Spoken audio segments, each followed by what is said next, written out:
네, 안녕하세요. 오늘은 샌드버드의 실리콘밸리 기업 문화에 대해서 간단하게 소개해 드리려고 이 자리에선 어, 샌드버드에서 헤드 오브 엔지니어링 클라이언트 플랫폼을 맡고 있는 김성혁이라고 합니다.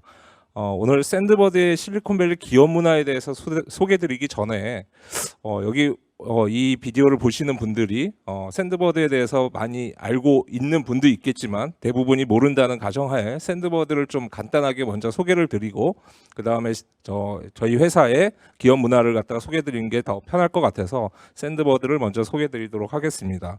저희 회사를 소개해 드리기 위해서 뭔가 딱 아이캐칭하고 각인될 수 있는 어떤 하나의 단어가 뭐가 있을까 고민을 많이 했는데요. 그 중에 생각난 게 이제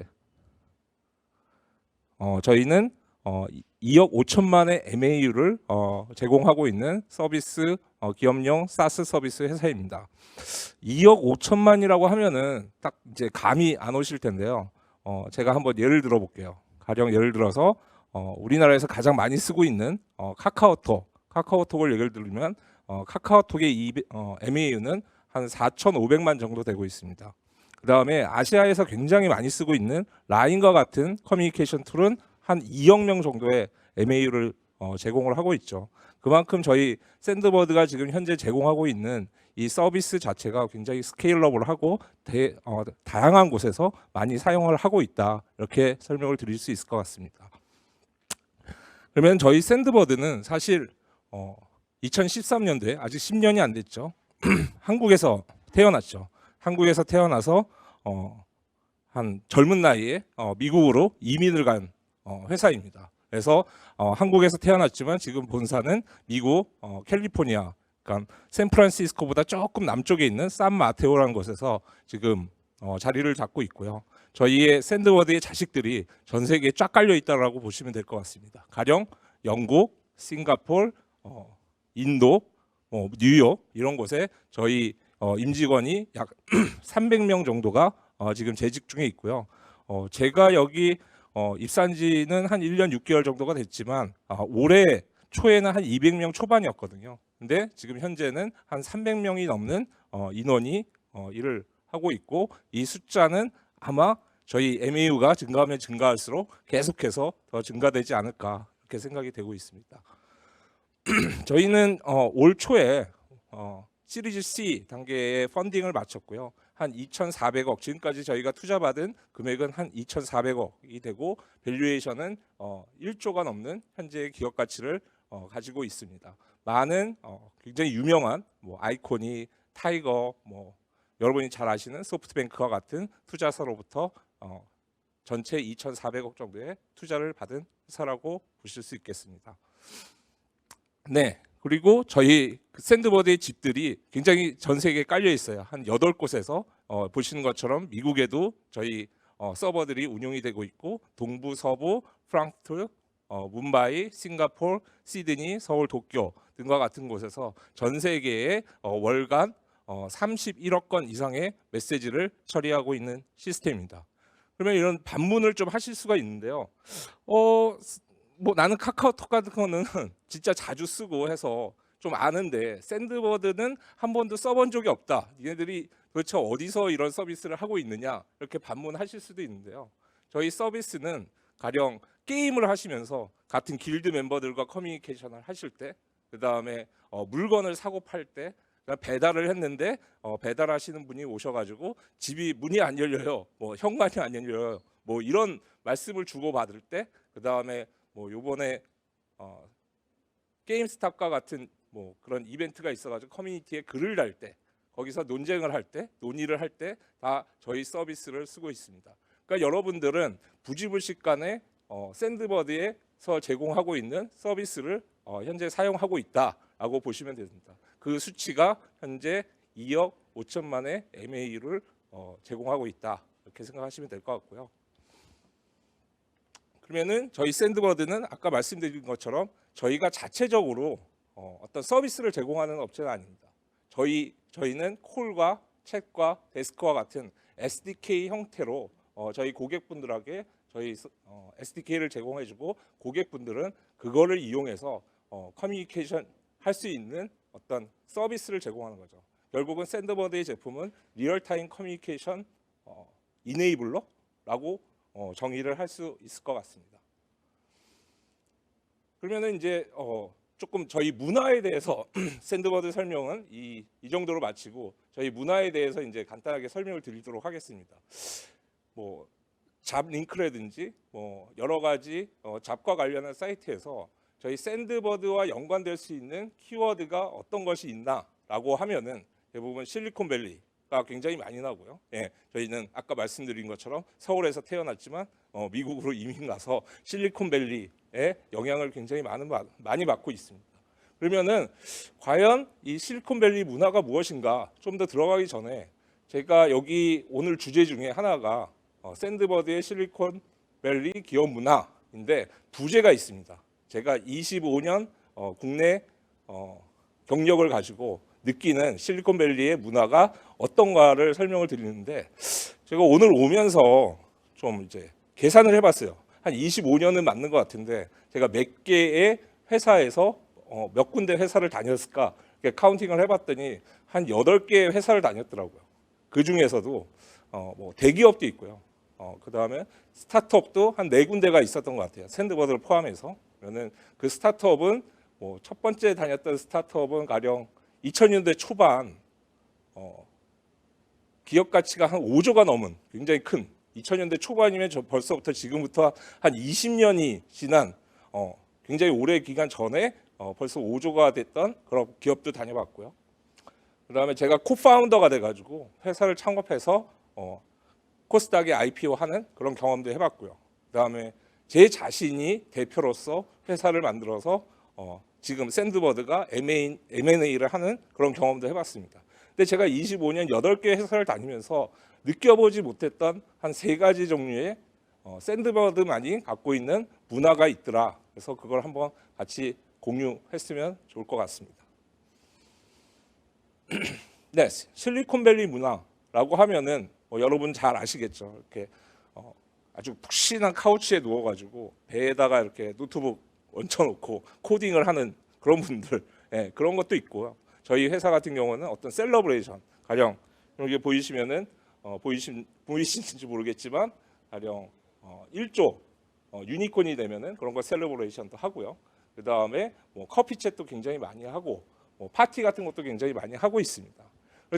그렇지만 이런 게 저희 샌드버드의 문화를 대변하고 있다라고 하기에는 굉장히 어려운 거죠. 그러면 저희가 진짜 샌드버드의 문화는 과연 어떤 게 있을까 한번 하나씩 얘기를 풀어나가도록 하겠습니다.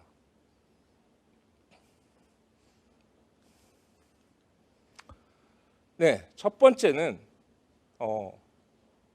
저도 엔지니어로서도 일을 해보고 뭐 영업도 해보고 하면은 여러 가지 문제점을 당면할 수밖에 없어요.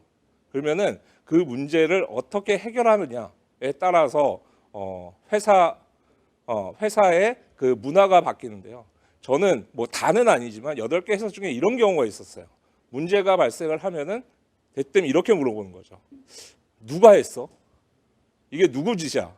그 한 사람 불러와. 그러면서 그 사람에서 문제를 찾으려고 합니다. 그렇지만 저희 샌드버드는 제가 1년 6개월 동안 지금 회사에 있으면서 단 한 번도 그런 경험을 하지 못했어요. 문제가 발생을 하면은 문제 자체에 집중을 합니다. 왜 이 문제가 생겼고 이 문제가 어디서 기인을 했는지, 저희가 프로세스가 없어서 이런 문제가 생겼는지, 프로세스가 있지만 어떤 빠진 부분이 있어서 이런 문제가 생겼는지를 항상 고민하고 같이 해결을 합니다. 그 와중에 프로세스가 모자르다 하면은 문제가 있다라고 하면은 그 프로세스를 개선하죠. 이런 게 계속 사이클로 계속 반복이 되면서 저희 회사 자체가 건강해지는 그런 회사로 거듭나고 있습니다. 매일매일 프로세스가 좋아지고 거기서 문제점을 또 찾고 그걸 해결하고 하는 게 계속 반복이 되는 거죠. 만약에 사람한테서 문제를 찾는다라고 하면은 그때는 그 사람이 없어지면은 이제 그 시스템이나 프로세스는 완전히 붕괴가 되는 거죠. 근데 저희는 사람에서 문제를 찾지 않고 문제 자체에 집중을 하고 그러다 보니까 엔지니어들 자체도 뭐가 문제가 있어도 나한테 어떤 브레임을 하지 않네. 그러면 나는 좀 더 창의적으로 할 수 있고 내가 하고 싶은 걸 더 해볼 수도 있는 그런 환경이 만들어지는 거죠. 그래서 저희 회사의 첫 번째 문화라고 하면은 문제에서 찾지 문제를 사람에서 찾지 않는다. 그게 첫 번째 제가 느낀 샌드버드의 실리콘밸리 기업 문화가 아닐까 이렇게 생각을 하고 있습니다. 네, 다음은 개인의 성장과 행복인데요. 저도 여러 군데를 다녀봤지만 이렇게 개인의 성장에 대해서 강조하고 실행하고 하는 곳은 그닥 많이 경험해보지를 못한 것 같습니다. 근데 회사라는 거는 기업이라는 거는 기업이 성장이 필요한데 과연 이 성장의 도구를 어디서 찾느냐가 좀 많이 다를 것 같아요. 근데 제가 보면은 몇몇 기업들은 뭐 다 이런 건 아니지만 기업의 성장을 개인의 희생에서 찾는 경우가 종종 보입니다. 그러니까 좀 더 야근해라. 요즘은 52시간이 있어서 절대 그렇게 하기는 어렵지만 개인의 희생을 강요하죠. 기업의 성장을 위해서. 그렇지만 저희 회사는 개인의 성장을 통해서 제품의 퀄리티가 올라가고 제품의 퀄리티, 그다음에 서비스가 개선이 되고 그게 기업의 성장으로 이루어지는 어떤 선순환 구조를 갖게 하는 그런 프로세스를 가지고 있다라고 생각을 하고 있습니다. 실제로 그런 것을 실천을 하고 있고요. 가령 제가 처음에 샌드버드에 들어왔을 때 화들짝 놀랐던 게 뭐냐면은 새로운 보지 못한 어플리케이션 서비스들을 굉장히 많이 쓰고 있더라고요. 이렇게 이런 많은 서비스들을 어디다 쓸까라고 봤더니 대부분이 이런 원어원, 그다음에 코칭, 그다음에 정신건강, 멘탈 테라피 이런 서비스들이 또 상당 부분 존재하는 거예요. 이런 거를 회사에서 아낌없이 지원을 하고 있구나 이런 생각이 들었고 실제로 제가 매니저가 돼서 원어원 같은 걸 하면서 많이 느끼게 됐습니다. 그 느낌이라는 건 뭐냐면은 개인의 성장을 하기 위해서는 무엇보다도 중요한 게 피드백이고 골을 셋업하는데 저는 저희 직원들과 같이 일을 하면서 각각에 대해서 이 골을 셋업하고 피드백을 주고 리커그니션을 해주고 이런 반복적인 일에 어려움을 전혀 느끼지를 않고 있어요. 이 자체가 너무 행복한 거죠. 이거를 받아들이는 저희 직원들도 굉장히 이런 피드백이나 리코그니션을 받고 골을 셋업하고 그걸 태스크를 하나 해결해 가면서 성취감도 느끼고 개인의 성장이 되고 있구나라는 것을 많이 느낄 거라고 생각을 하고 있습니다. 이런 문화는 매니저들이 사실 현업을 하는데도 상당히 바쁜 부분이 있는데 이런 거를 귀찮아하지 않아요. 굉장히 열심히 해주시고 1년 이후의 골, 5년 이후의 골, 10년 이후의 골이 뭔지를 같이 상담을 하고 디스커션하면서 그거를 도달하기 위해서 우리가 어떤 거를 하면 좋을지, 어떻게 우리가 이걸 익스큐션하면 좋을지를 항상 디스커션하고 피드백하는 문화가 진정한 우리 회사가 갖고 있는 샌드버드가 갖고 있는 문화가 아닐까 이렇게 생각을 하고 있습니다. 이에 더불어 정신건강까지 챙겨주더라고요. 샌드버드에서.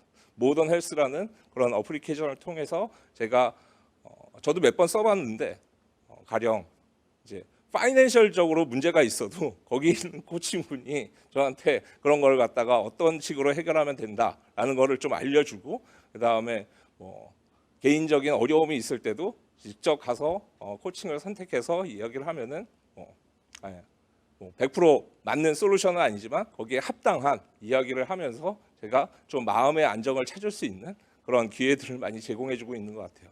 그 다음에 시니어가 됐을 때, 매니저가 됐을 때, 딱 매니저가 딱 처음 되면은 내가 뭘 해야 되지? 정말 굉장히 헷갈리고 두려움도 있고 그런 상황에서 저런 배럴업이라는 그런 서비스를 통해서 이런 코칭을 계속 지속적으로 받아서 좀 더 좋은 매니저가 될 수 있도록. 좀 더 훌륭한 그다음에 리더가 될 수 있도록 계속 코칭을 받는 프로그램까지 같이 더해져서 개인의 성장뿐만 아니라 행복을 추구하는 샌드버드의 실리콘밸리 문화가 아닌가 이렇게 생각을 하고 있습니다.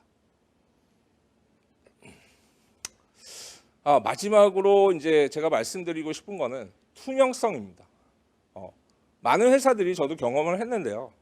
회사가 갖고 있는 궁극적인 목표 그다음에 현재 상황, 스테이터스를 계속 주기적으로 직원들과 공유를 하는 그런 회사들은 굉장히 많은 걸로 알고 있습니다.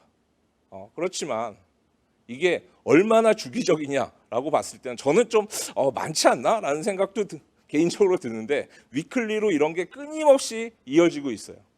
회사의 상황을 계속 우리는 어떤 상황이고 어떤 문제를 해결해 갖고 지금 현재 당면하고 있는 문제는 무엇입니다라는 것을 지속적으로 저희 직원들과 공유를 하는 세션이 있는데요.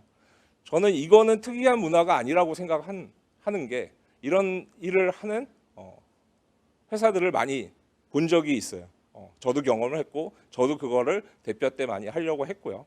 그렇지만 이게 위에서 아래로 내려오는 정보의 전달이 뿐만 아니라 내가 궁금한 거를 물어볼 수 있는 채널이 없었던 것 같아요. 저는. 근데 이 회사는 그런 채널들을 굉장히 오픈해서 만들어서 그런 장을 만들고 있다. 샌드버드는 그런 기회가 많다. 저기 보시면 아시겠지만 위클리 스탠드업도 하고 오렌지도 하지만 AMA 세션을 통해서 정말 제가 갖고 있는 아주 작은 궁금한 점, 진짜 대답하기 껄끄러운 궁금한 점들을 가감 없이 질문하고 그에 대해서 저희 매니지먼트들은 그거에 대해서 답을 주고 답을 주지 못하는 경우는 그거를 해결하려고 노력하고 다음이든 다음이든 그 문제의 진행 사항들을 항상 피드백 주는 그런 프로세스가 마련되어 있는 거죠. 투명성이란 거는 그냥 단방향 샌드버드가 갖고 있는 독특한 문화 중에 하나가 투명성을 단방향으로 제공하는 것이 아니라 양방향으로 계속 소통해서 이루어지고 있다는 게 샌드버드가 갖고 있는 문화가 아닐까 생각을 하고 있습니다. 그러면은 이런 문화들이 저희 회사 대표님이 존인데요. 존이 나와서 우리는 이런 문화를 가져갑시다. 이런 세계의 문화를 가져갑시다. 이렇게 얘기하면은 과연 이루어지는 것이냐? 절대 그렇지 않다라고 봅니다. 문화는 어떤 공통적인 코어 밸류를 가지고 그거를 전파를 하고 그거를 익스큐션해서 장시간 그 루트가 계속 돌아갔을 때만이 그리고 여러 가지 장치들이 있을 때만이 그게 진정한 회사의 문화로 남을 수 있다라고 생각을 하는데요. 여기 보시는 것처럼 저희는 샌드버드만이 갖고 있는 문화를 만들기 위해서 그런 여러 가지의 장치들을 두고 있습니다. 아까 말씀드린 Ask Me Anything과 같은 위로 올라가는 그런 커뮤니케이션 채널과 그 외에도 다양한 커피챗, 요즘 코비드 때문에 온라인, 원테이블, 인게이지먼트, 본딩, 여러 가지 이벤트들을 마련하고 있고 이게 원타임으로 끝나는 게 아니라 지속적으로 진행을 하면서 회사의 문화가 만들어진다라고 보시면 좋을 것 같습니다. 이게 샌드버드의 특징이고요. 다시 요약을 드리면은 샌드버드의 세 가지 커다란 특징, 제가 느낀 또 다른 분이 느낀 거는 또 다를 수도 있어요. 제가 느낀 샌드버드의 문화는 첫 번째, 문제를 문제로 해결하려고 한다. 사람에게서 원인을 찾지 않는다. 두 번째는 개인의 성장을 통해서 회사의 성장을 도모한다. 회사의 성장을 위해서 개인의 희생을 바라지는 않는다. 세 번째, 투명성이 당방향이 아니라 양방향의 커뮤니케이션 채널을 만들어서 좀 더 원활한 소통을 만들어 간다라고 봐주시면 좋을 것 같습니다. 저는 이 자리에서 여러분들이 저희 회사의 이런 문화에 공감을 하시거나 좀 매력이 있다라고 판단하시면은 언제든지 저희와 같이 했으면 하는 마음에서 제가 전달해드릴 말씀을 여기서 마치도록 하겠습니다. 감사합니다.